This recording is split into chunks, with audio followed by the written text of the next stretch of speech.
Olá, esta edição do Notícias da Câmara começa falando sobre o apagão que atingiu estados do Norte, Nordeste e Sudeste do país.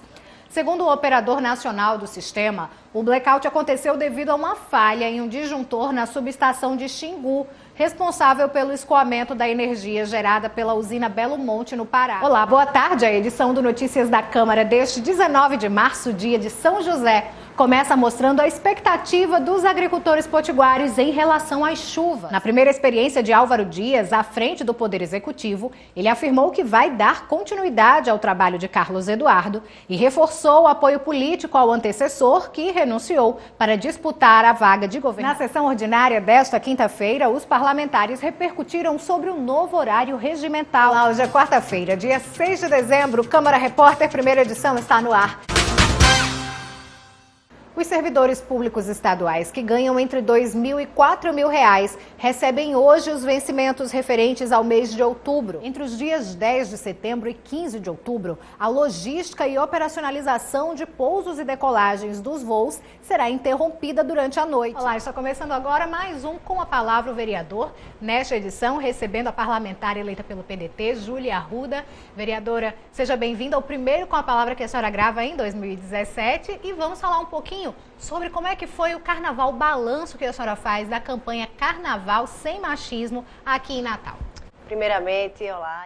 Outro projeto de autoria também do senhor que vai começar a tramitar nas comissões da casa é o SUS Estou Aqui.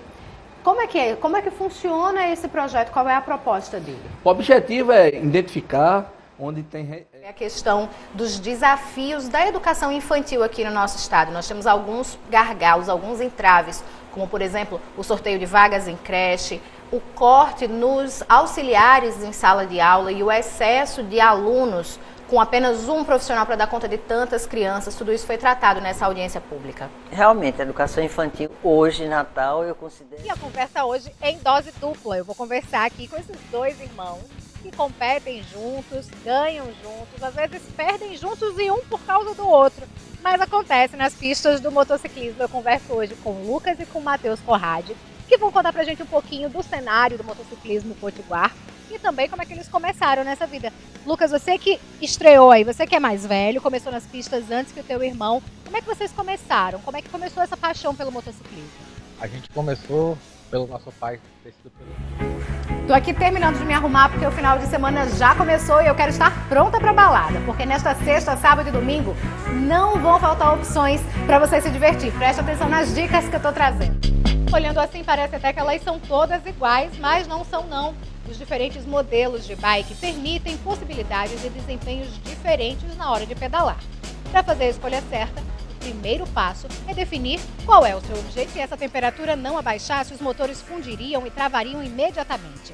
É nessa hora que entra em cena o sistema de arrefecimento, com a missão de resfriar rapidamente o motor. Agora, o valor pago é proporcional aos dias trabalhados. Ou seja, quem em 2016, ano base atual, trabalhou um mês, vai receber R$ 78,08. Quem trabalhou 2 meses recebe R$ 156,16 e assim por diante. A Corregedoria de Justiça do Rio Grande do Norte vai realizar uma série de audiências públicas com o objetivo de ouvir as boas práticas que vão resultar no aprimoramento do trabalho do Judiciário. A Corregedora-Geral de Justiça, a desembargadora Maria Zeneide Bezerra, está aqui para explicar para a gente como é que vai funcionar essas reuniões. A autorização judicial só será necessária em 2 situações. Quando a criança embarcar sozinha em um voo doméstico ou em viagens internacionais quando um dos pais não autorizar por escrito o embarque. A fórmula para saber quanto vai ser o PIS é bem simples.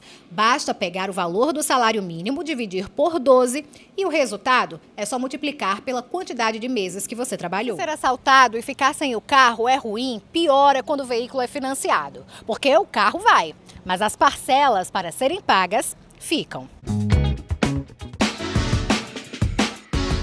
Se tem uma coisa que precisa responder com rapidez e eficiência em um veículo, é o freio. O desgaste de alguns itens podem comprometer essa função.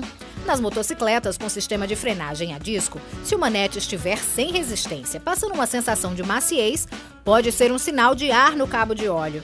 É o que eles chamam de freio borrachudo. Aí a solução é realizar a sangria do fluido. Tem um indicador aqui, você pode verificar o nível do óleo. Ele pode estar baixo. Se ele estiver nessa linha aqui é porque está bem abaixo do específico. Na hora da frenagem, se a motocicleta trepidar um pouco, pode ser sinal de que o disco está empenado. Geralmente ele fica com a borda. Essa parte do meio aqui fica funda, onde a pastilha toca, e ele fica uma saliência aqui na extremidade. Perceber a hora de trocar as pastilhas é fácil.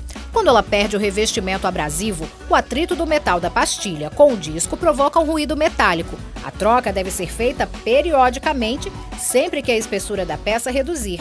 Além de dar mais segurança ao brecar, isso vai aumentar a vida útil do disco de freio. Além do sistema de freio a disco, as motocicletas mais antigas e de cilindradas mais baixas ainda utilizam o sistema de freio a tambor. Embora a manutenção seja mais barata, exige mais paradas na oficina, não é isso, Júnior? Exatamente. Os componentes são mais baratos, mas o desgaste é bem maior, apresenta um desgaste bem maior do que o freio a disco. E a gente tem que prestar bem atenção no funcionamento do freio, porque ele vai avisar, vai perder a eficiência da frenagem. Essa é a indicação do que está precisando parar na oficina. O desgaste dos componentes do freio é natural, mas o mau uso pode precipitar a troca das peças. Evitar descansar o pé sobre o pedal e reduzir a velocidade antes de brecar ajuda a conservar o sistema. E se o freio pode salvar a sua vida, não vacile com a manutenção. As verificações são feitas de acordo com a tabela de manutenção, de acordo com o modelo da motocicleta. O freio é um componente que visa a segurança da pilotagem, né? É um componente muito importante na motocicleta.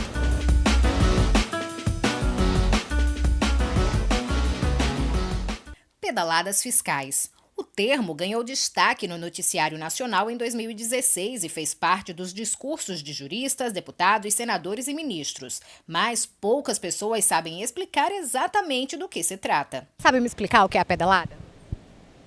Não sei não. Bem, eu sei que diz respeito à gestão financeira. E aí você faz usos indevidos e colocar em lugares que não deveria.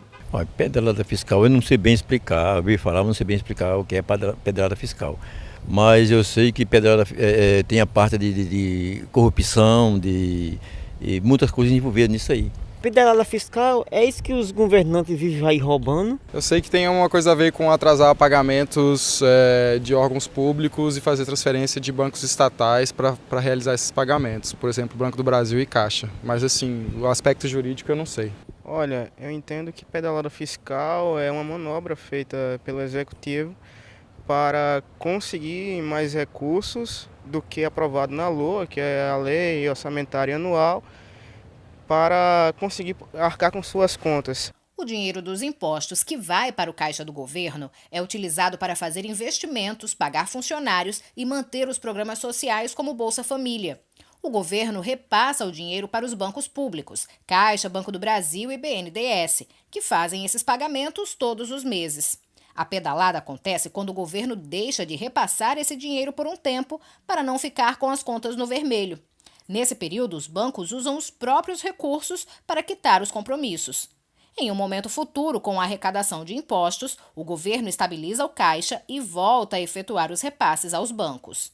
A pedalada fiscal, na realidade, é uma desobediência do governo, quer municipal, estadual ou federal, acima de tudo o federal, porque é onde aparece mais, é uma desobediência às regras de gastos em termos de orçamento. No caso que tivemos recentemente, a gente falou da ex-presidente Dilma, foi exatamente isso. O impedimento foi por força de pedaladas fiscais. Quando ela começou a utilizar bancos públicos, utilizando dinheiro público, empréstimos e gastos públicos, sem recorrer ao Congresso, ou seja, sem aprovação da Câmara, dos deputados e dos senadores. Consequentemente, isso, dentro da lei, é proibido. Além de passar para o mercado financeiro uma falsa impressão de estabilidade econômica, a pedalada fere uma das leis mais conhecidas no Brasil, a Lei de Responsabilidade Fiscal.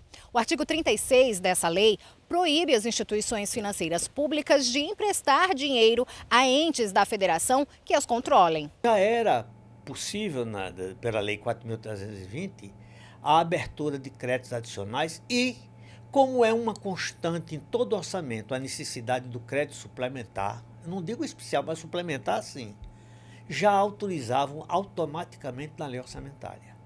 Esse percentual não foi fixado, quem fixa é o órgão legislativo.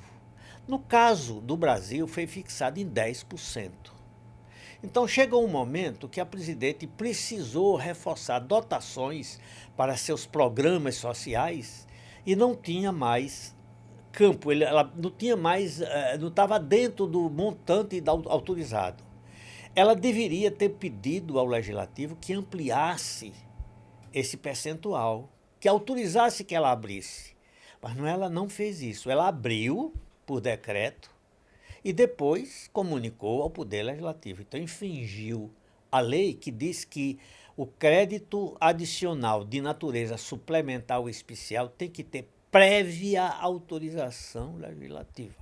O economista explica que entre as consequências estão a rejeição do mercado financeiro, o rebaixamento do grau de investimento e a alta da inflação e do desemprego. Ou seja, a prática da pedalada pode levar o país ao estado de recessão. Sobretudo no que se refere à economia como um todo de um país, quando o governo gasta sem controle. É isso que, por exemplo, o governo tem que gastar em cima do que arrecada, que são os impostos. Quando ele ultrapassa isso, gasta mais do que arrecada, vai gerar o quê? Um déficit muito grande. E esse déficit vai se acumulando substancialmente. Recentemente, a regulamentação desse tema sofreu mudanças. Uma nova lei que aumenta de 10% para 20% o limite para a abertura de créditos suplementares sem a necessidade de autorização do Congresso foi sancionada já no novo governo. A alteração divide opiniões entre os especialistas. O fato de se autorizar não significa que vá se utilizar. É uma medida de cautela para não estar toda hora buscando o legislativo, né? Ele já tem autorização, agora controle. Se for possível não usar tudo, não use. Eu só acrescento que promessas, e é isso que a gente está fazendo, promessa para gastar com saúde, promessa para gastar com educação, isso é dívida.